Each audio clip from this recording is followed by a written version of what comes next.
যে এই উম্মত জাহান্নামে যাবে কি করে জাহান্নামে যাবে, এটা আমার বুঝে আসে না।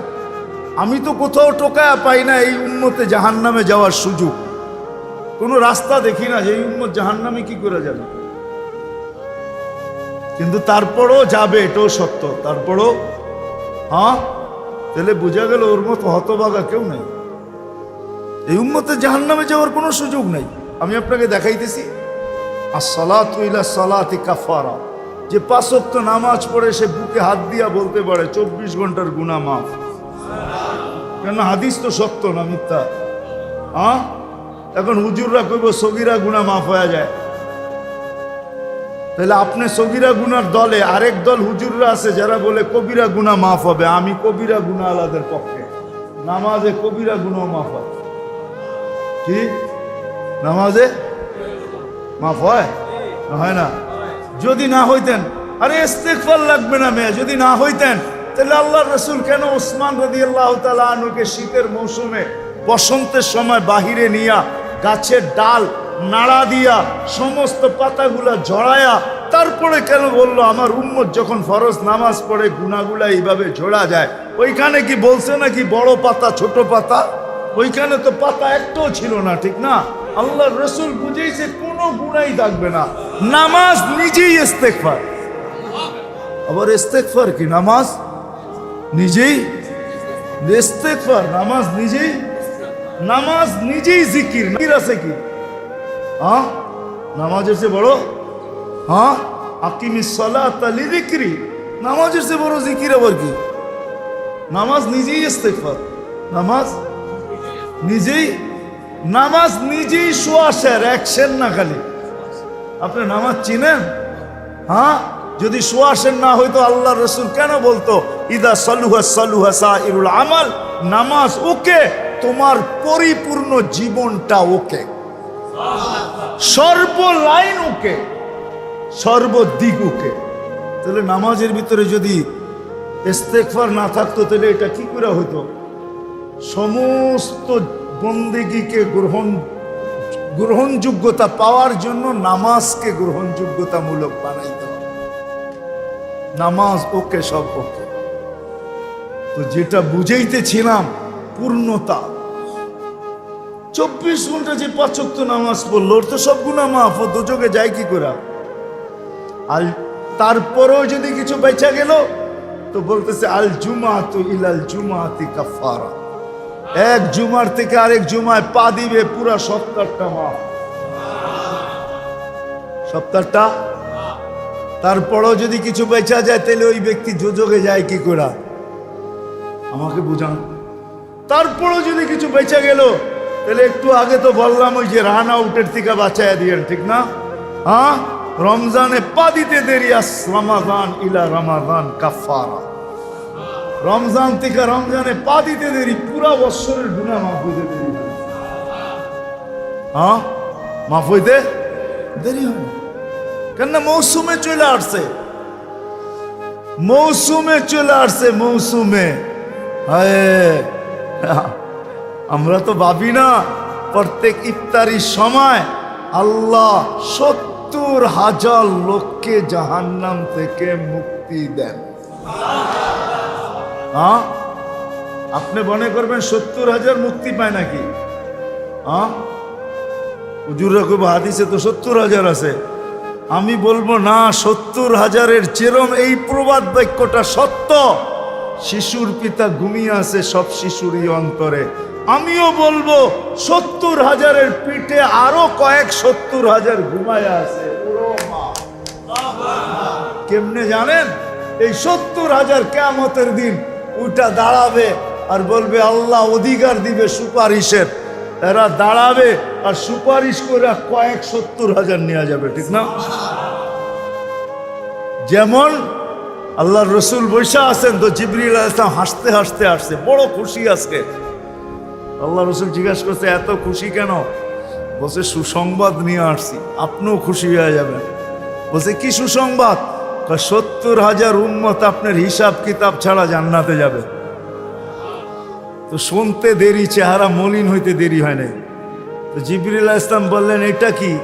আপনি তো খুশি হওয়ার কথা, চেহারা মলিন হলো কেন?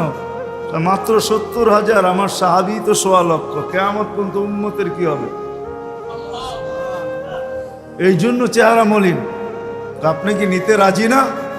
নিতে রাজি না এই কথা বলতেছি না, কিন্তু ভাবতে হবে এটা বলতে পারি। ভাইবা দেখি নিব কি নিব না। তো পাশে ওমর রাদিয়াল্লাহু তাআলা আনহু বসা, বলছে ওমর নিব 70,000, বিনা হিসাব কিতাবে জান্নাতে যাবে। যেমন উস্তাদ তেমনই তো ছাত্র হয়, পীর যেমন মুরিদও তো এমনই হয়, ঠিক না? হ্যাঁ, কি বলেন? সঙ্গী ভালো হলে আমিও ভালো হব, এটাই তো সত্য। নাহলে কোরআন কেন বলবে কুনু মা সাদিকিন? নেককারদের সাথে চলো, তুমিও নেক হয়ে যাবা, তুমিও নেক হয়ে যাবা। ভালোর লোকে চলো, ভালো হয়ে যাবা। প্রবাদ বাক্য এটাই সত্য।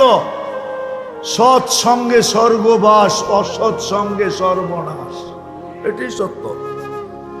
সৎ সঙ্গে সর্বনাশ, সৎ সঙ্গে স্বর্গবাস, অসৎ সঙ্গে সর্বনাশ। তো বলছে ওমর নিব? না, 1.25 লক্ষ তো আমরাই। কিয়ামত পর্যন্ত মানুষের কি হবে? কি করব? ফেরত পাঠায় দেন, বলেন বাড়ায় নিয়ে আসতে।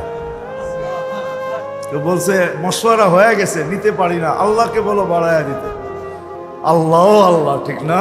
আল্লাহ আল্লাহ আল্লাহ আল্লাহ, হায় হায়।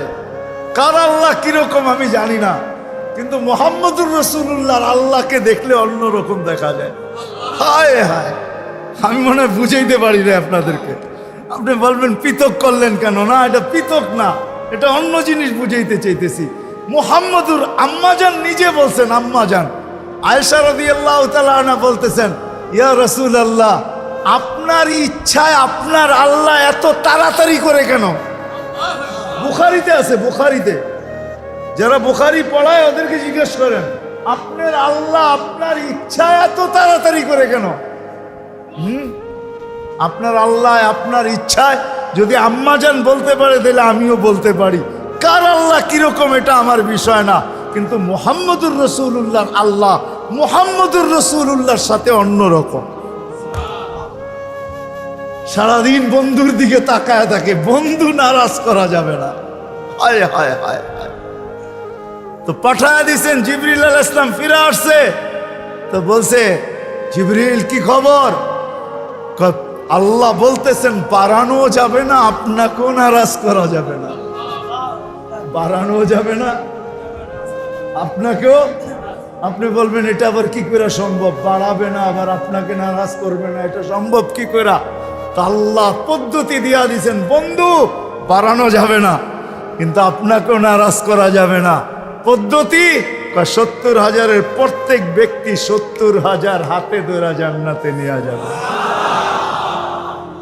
তাইলে কত যাবে হিসাব কিতাব ছাড়া জান্নাতে?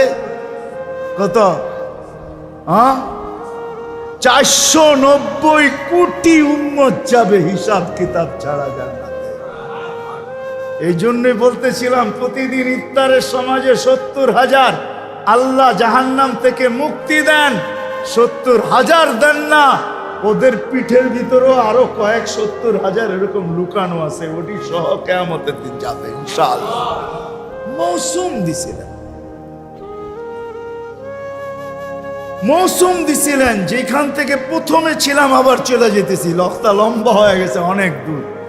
যে দৈনন্দিনের প্রয়োজনের জিনিস যারা বিক্রি করে, তারা জানে যে সারা বছর আমি দৌড়ায় পারবো না, ইবাদত বন্দেগী দিয়ে বাড়তে পারবো না, আমি তো সহানুভূতি দিয়েই জান্নাত লেখা। মৌসুম ছিল আমাদেরকে আকর্ষণের পাত্র বানানোর জন্য। রমজান মৌসুম, ভরা মৌসুম, ভরা মৌসুম। এক একজনরে এক এক দিক দিয়া দিছেন।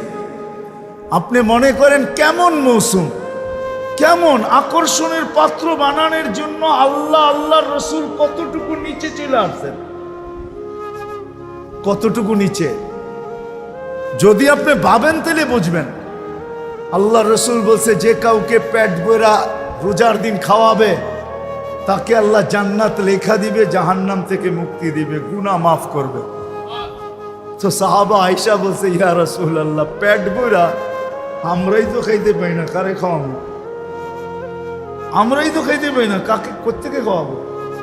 তা আল্লাহ রসুল বলছে, আচ্ছা তাইলে যদি তুমি 1 গ্লাস দুধ খাওয়াও। বলছে এটাও তো সবসময় হয়ে ওঠে না। তাইলে একটা খেজুর, এটাও তো হয়ে ওঠে না। তো নামতে নামতে নামতে নামতে সুরবাতু মা আসছেন। সুরবাতু মা, 1 ঘোট পানি যে রোজাদারকে পান করাবে, 1 ঘোট পানি পান করাবে, 1 ঘোট পানি। এটা কিন্তু বাবার বিষয়। আমার বলা দ্বারা শোনা দ্বারা যতটুকু আপনার ভিতরে রেখাপাত না করবে, আপনি অ্যানালাইসিস করলে ভাবলে আর চেয়ে বেশি বুঝবেন। 1 ঘোট পানি, 1 ঘোট পানি। হুজুররা ওয়াজ করে, পদ্ধতি বলে না, হুজুররা ওয়াজ করে যে রোজা কবুল হওয়ার জন্য হালাল ইফতার কি শর্ত, ঠিক না? হ্যাঁ, হায় হায়, এই উম্মতকে কত সহজ পদ্ধতি দিছিল আল্লাহ, কত সহজ পদ্ধতি। প্রত্যেক বাড়িওয়ালা যদি সামনের বাড়িওয়ালাদেরকে বলতো, পুরা রোজার ভিতরে সব খাওয়ান আমরা তোমাদেরকে পাঠাবো, তোমরা পাক করো না, তোমরা পাক করো না, আমরা পাঠাবো। কেন? সহানুভূতি দেখাবো, জান্নাত নিব।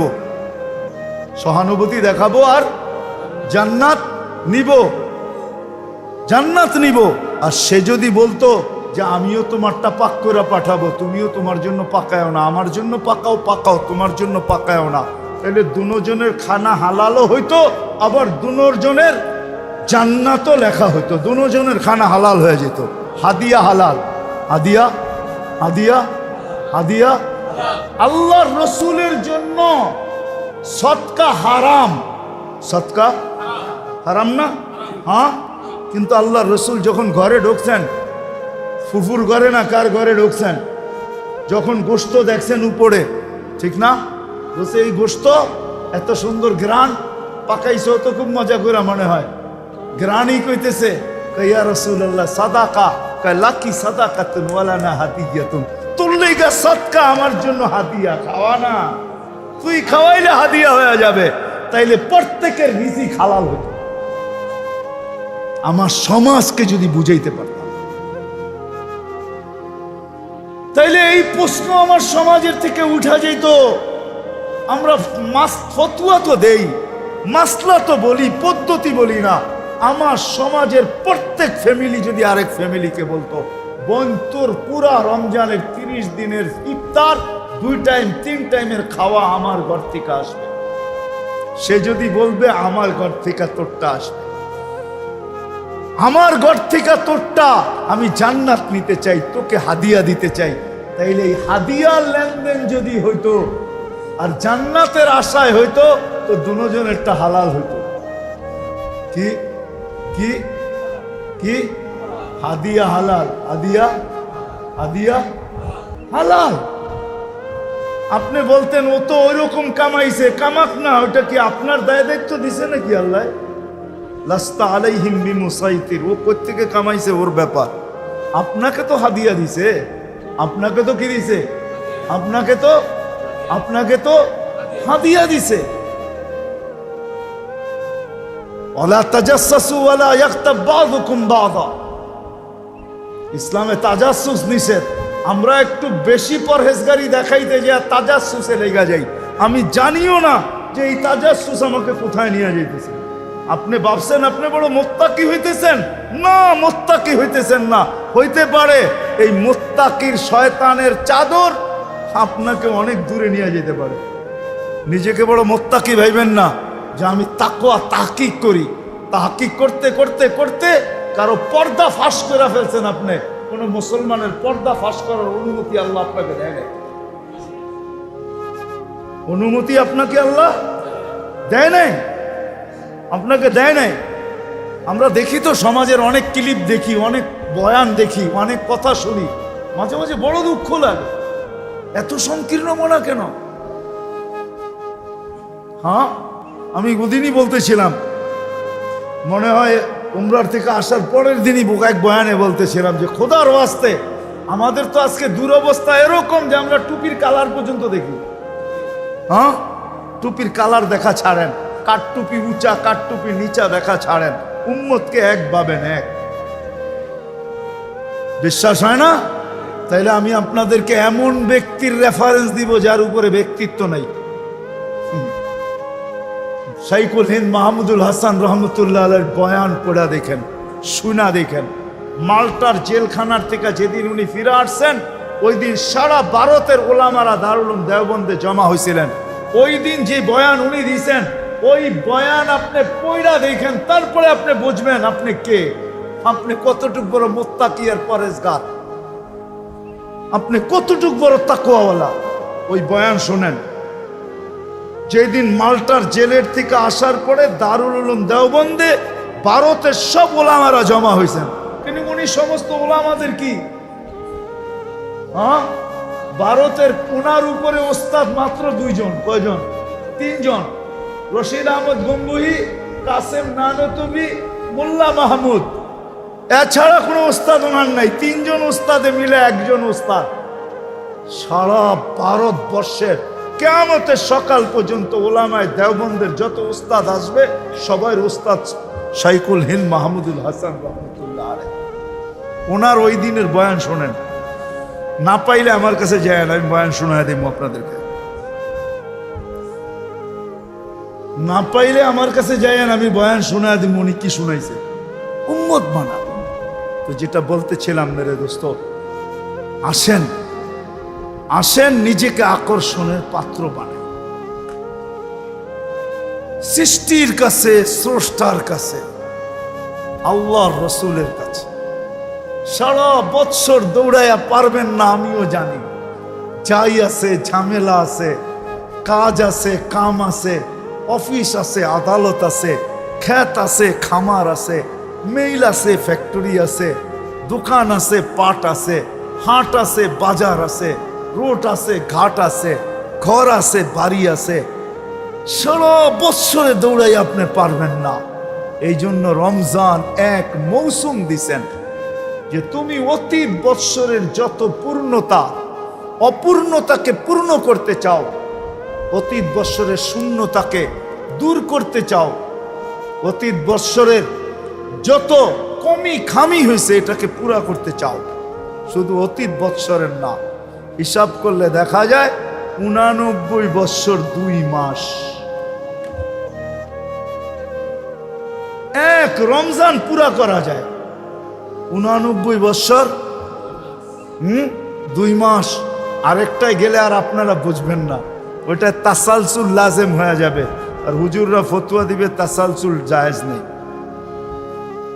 কেননা 89 বৎসরের ভিতরে তো আবার 89 বৎসর আছে, ঠিক না? কি 89 বৎসরে আবার রমজান আছে না একটা করে?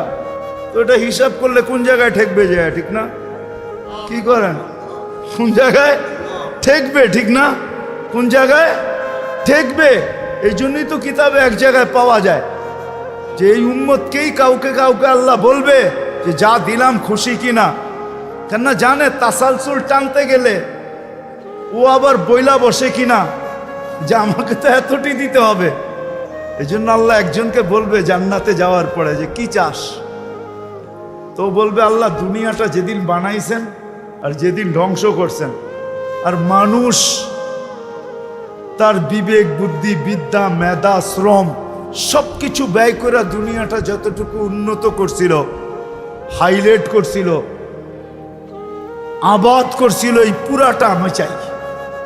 পুরাটা পুরাটা পুরাটা আমি চাই। কেন মনের ভিতরে তো ক্ষোভ আপনারও আছে, ঠিক না? নাই বলে দিব দু একটা। মাঝে মাঝে কিছু বাংলো সাংলো দেখলে মনের ভিতরে আশা জাগে না, আল্লাহ ওরে এরম বাংলো দিল, আমারে দিল না, ঠিক না? কি মনের ভিতরে আসে না? না আসে? কিছু বাড়ি কথা তো মনেই আসে, ঠিক না? আপনিও তো ভাবেন যদি হোয়াইট হাউসে এক রাত্রে থাকতে পারতাম, ঠিক না? কি বলেন? কিছু প্লেস আছে না দুনিয়ায়, দেখলে মনে হয় যে যদি এক রাত্রে ঘুমাইতে পারতাম, ঠিক না? কি বলেন? হ্যাঁ, আশা আকাঙ্ক্ষা তো আছে। তো ও চাবে, আল্লাহ হাসবে আর বলবে মা সালতানি লাকা হাক্কুন, বেউকুব কি চাইলি? যেটা পাও না ওটাও তো চাস না, এটা কি চাইলি? তা আল্লাহ বলবে যা, এটা তো তোকে দিলামই, আরো নতুন 10 গুণ দিলাম। কি কি? কেন নতুন 10 গুণ যদি না দেন তাহলে তুলনা হবে না। এখন ওই দুনিয়া পায় আর যেই 10 গুণ পাইছে ওইটা দেখবে আর দুনিয়া দেখবে, তো ডেলি 100 বার থুতু মারবে, কইব চাইলাম কি, আল্লাহ দিল কি? চাইলাম কি? মার পেটেও তো খাইছি আমরা, না খাই নাই? হ্যাঁ কি খাইছি না? কিন্তু ওই খাওয়ানটা যদি এখন 10 লাখ টাকার 10টা বান্ডেল আর ওই খাওয়ানটা একটা প্লেটে আপনাকে দেই, খাবেন? হ্যাঁ, মনে হয় না মানসিকতা ঠিক থাকলে খাবে। কেউ খাইতেও পারে, রুচি নষ্ট হয়ে গেলে কি যা হয় আর কি, খাইতেও তো পারে, ঠিক না? হ্যাঁ, যখন ঘুষ খাইতে পারে তো এটাও খাইতে পারে, ঠিক না? যখন সুদ খাইতে পারে তো এটাও খাইতে পারে, ঠিক না? কি বলেন? হ্যাঁ, কি বলেন? অনেকেই তো খায়, তো ওগুলা খাইতে পারলে এটাও খাইতে পারে। কিন্তু আসলে রুচি যার ঠিক আছে ও বলবে রাখ তোর টাকা। মানুষ হইয়া এটা জিব্বা লাগায় কি করে? মার পেটেও তো খাইতেছি রে, ঠিক না? তো সত্য এটাই, জান্নাতে যাওয়ার পরে মেরে দোস্ত দুনিয়ার দিকে দেখবে আর থুতু মারবে। এক বড়া মৌসুম দিছে না, এক গুট পানি দিয়া জান্নাত নেওয়া যায়, নিজেকে জাহান্নাম থেকে মুক্ত করা যায়, নিজের গুনাহকে মাফ করানো যায় এক গুট পানি দিয়া। যদি আমার জাতি বুঝতো তাহলে আমার মনে হয় প্রত্যেক ব্যক্তি ওর ইফতার করতো তো পরে সবাই নিজের বাড়ির সামনে দাঁড়ায় থাকতো। কিসের জন্য?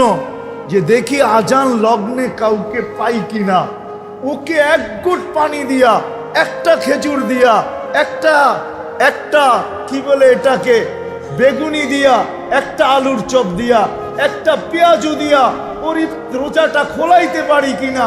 যদি খোলাইতে পারি আর খুলতে দেরি, আমার জান্নাত মিলতে দেরি হবে। ওইখানে তো আল্লাহর রাসূল বলেন না পুরা মাস খাওয়াইতে হবে, একদিন হইল। কিন্তু আসল চিত্র কোনটা? জান ইফতার তো ঘরে বসে করেন, রাস্তায় দেখেন না, আজান লগ্নে দেখেন কত হাজার না লক্ষ মানুষ ঢাকা শহরে, কেউ বাসে বসে আছে, কেউ রিক্সায় বসে আছে, পানি পর্যন্ত দিয়ে ইফতার করার সুযোগ হয় না। আমার জাতি যদি বসতো তো যাদের বাড়ির সামনে দিয়ে রাস্তা আছে ওরা সবাই রাস্তায় যায় ইফতারির 10 মিনিট আগে দাঁড়ায় যেত, আর যেই গাড়ি যায় হাত থামায় বলতো রোজা থাম, শুধু খুইলা যা, বেশি কিছু লাগবে না, পায়ে ধরে ধরে খোলাইতো। যদি আমার জাতি বসতো, আমিও বুঝাইতে পারি না জাতি কোত্থেকে বসবে।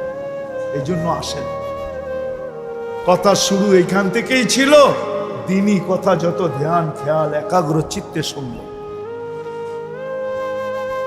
তত বেশি দিলে গাঁদবে, আর দিলে যখন গাঁদবে আমলের দ্বারা আকর্ষিত।